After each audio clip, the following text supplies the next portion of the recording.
Good morning.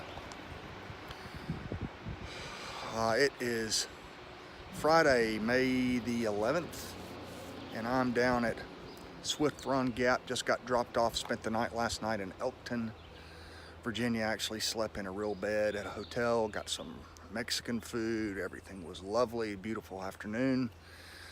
And back on the trail today. I wanted to talk about the end of yesterday. If you've watched yesterday's video, the day 4 video, you probably noticed at the end I had a little bit of excitement. Had an encounter with a bear. First time really up close. And I got so excited I couldn't. Fumbling for my pepper spray, trying to get the camera out of my pocket. It all lasted about 3 seconds. Bear jumped right out in front of me. In the middle of the trail, about 50 yards, I'd say. I don't know how big he was, but he was bigger than me, and a lot bigger than I am. And he stopped in the middle of the trail. I think it was a boar.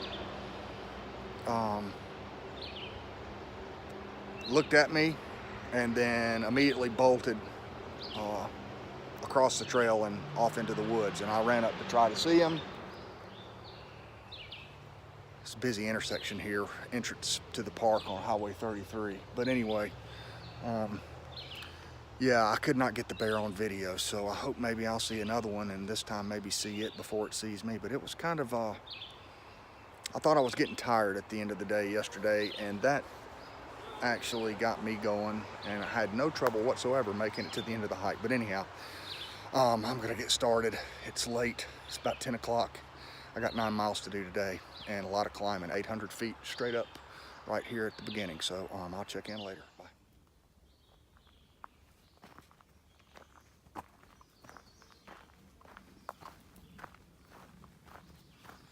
It is 11 a.m.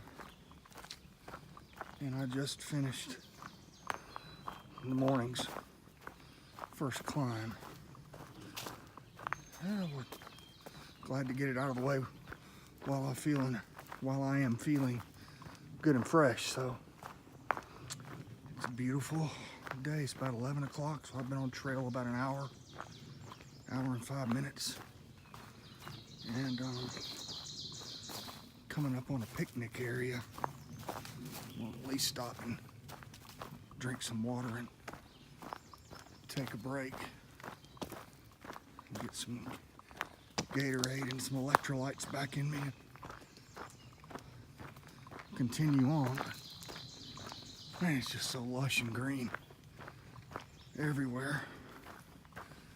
I'm hoping I'll get lucky and see a bear again. This time maybe before the bear sees me, so I can have a chance to maybe capture it on video. All right. I guess I'll check in a little bit later today. Goodbye. All right, it just hit noon, and it's clouding up a little bit. I'm about halfway through this climb up to 3,600 feet. I just got passed. Actually, the first time I've been passed on the trail. I'm sure it won't be the last.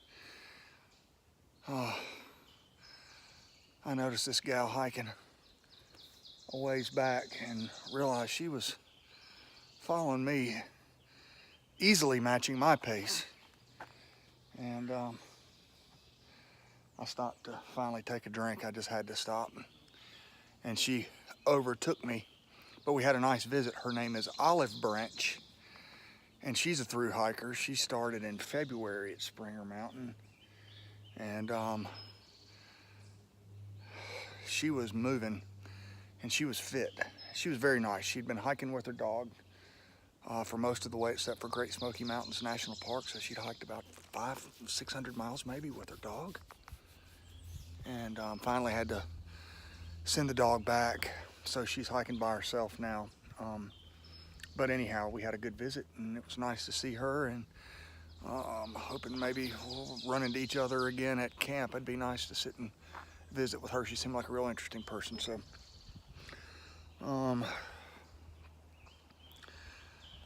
I've got about 2 miles to Pocosin Cabin, which is one of the cabins that you have to reserve in the park.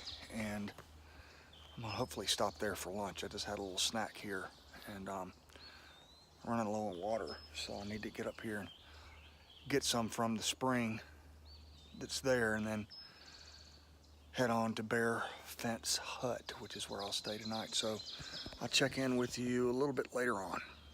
All right, through the trees there is Pocosin Cabin. I just stopped there and had lunch with a semi-retired lawyer, elderly fellow who's hanging out with his dog for the weekend. This is one of the cabins in the park that you can rent. It's kind of out here, and it's got a spring. There's another hiker that I've already seen one time today. He's evidently down there at the spring getting some water. I've already gotten my water.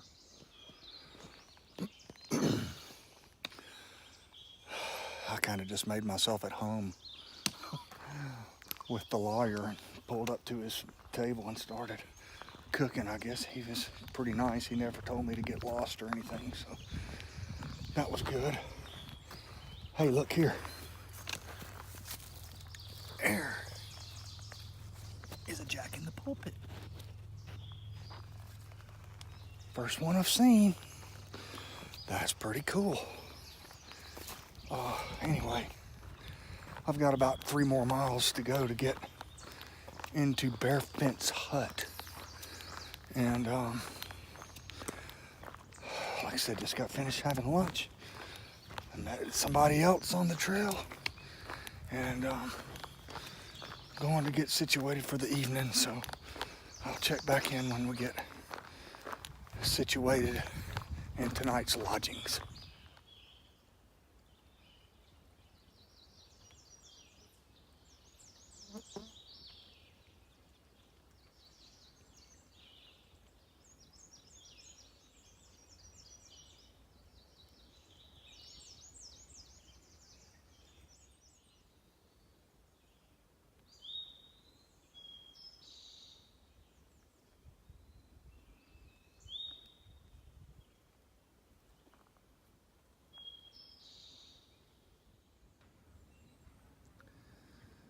All right, it looks like there's some trail magic down here at Lewis Mountain Campground for the AT through hikers. I don't see any hikers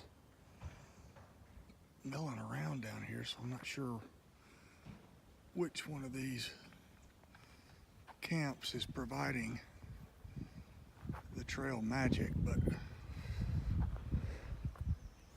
I'm not an AT through hiker, and the sign says AT through hikers.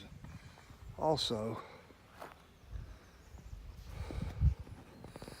I bought a bunch of junk food, and I've got a lot of treats in my bag, so I think I'm okay with skipping the trail magic anyway. I've only got 1.5 miles left to get into camp today, but it's the weekend in Shenandoah National Park, and you can see the folks starting to mill in. I want to go ahead and get to the hut and try to make sure I get a camping spot of my choice before others arrive. So anyway, oh, I see a hiker down there. I see Olive Branch in her little straw hat. So that table dead center by the truck camper must be the trail magic.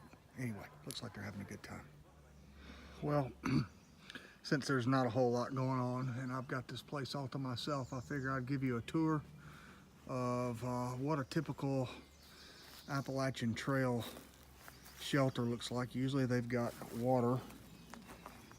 There are shelters all the way up and down the trail from Georgia to Maine. This one has actually a bear box and a bear pole. Actually, there's 2 bear poles. There's one right behind that one, so they got lots of places to hang food, but it doesn't seem like they have that many campsites. Although the huts are supposedly can handle as many as 10 people. Like I said, there's a network of shelters all the way up and down the trail. Here in Shenandoah National Park, they call them huts. Don't know why they have to be different, but they're all built pretty much the same way with some exceptions. But this is the classic style shelter with the stone walls and a tin roof and picnic table. Nice fire pit in this one. And then you come in here and you have this bottom area and a top area where people can sleep. It's a great place to sleep if it's raining and you don't want to have to pack a wet tent the next day. The only thing you have to contend with is the other people in the hut with you that might snore or do whatever, and the other little small mammals that might be sharing the hut with you. And then this one has a privy like most of them do, so no having to dig a cat hole or anything on this one. So that's nice. And this is a pretty spot. I'm sure it's going to be nice when the stars come out. It's just a nice little clearing in the woods.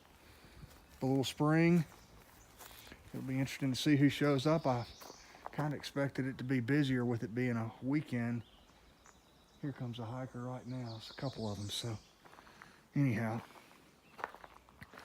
they're starting to roll in. I'll check with you later on.